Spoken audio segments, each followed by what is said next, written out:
వేడివేడి పకోడీలు, కరకరలాడే చిప్స్, బజ్జీలు, సాఫ్ట్ బర్గర్సు, మొదట కోరికే రుచి అదిరిపోతుంది. ఒక్కసారిగా సంతోషం, ఆనందం. కానీ ఈ త్వరగా దొరికే రుచి మన శరీరాన్ని నెమ్మదిగా దెబ్బతీస్తుంది. ఇవాళ దీని గురించి తెలుసుకుందాం.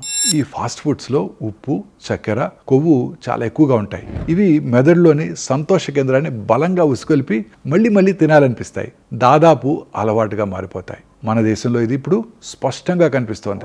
ప్రతి నలుగురు పెద్దల్లో ఒకరు ఊబకాయం లేదా ఎక్కువ బరువుతో బాధపడుతున్నారు. నగరాల్లో అయితే ఇంకా ఘోరం. పిల్లల్లో కూడా ఈ చిప్స్, శీతల పానీయాలు, ఈ బయట ఆహారం వల్ల ఊబకాయం జోరుగా పెరిగిపోతుంది. తరచుగా ఇలా గనక తిన్నట్టయితే బరువు పెరగటం, మధుమేహం రావటం, కాలేయంలో కొవ్వు పెరిగిపోవటం, పొట్టలో సమస్యలు, గుండె జబ్బులు ఇవన్నీ కూడా సాధారణమైపోతున్నాయి. అలసట, మూడ్ మార్పులు, ఏకాగ్రత తగ్గటం కూడా సహజంగా కనబడుతున్నాయి. సమస్య ఒకసారి తినటం వల్ల కాదు, రోజు ఇదే తింటూ అలవాటుగా చేసుకోవడం వల్ల.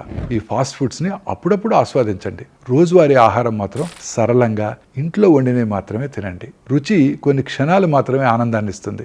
మంచి అలవాట్లు జీవితాంతం ఆరోగ్యాన్ని కాపాడతాయి.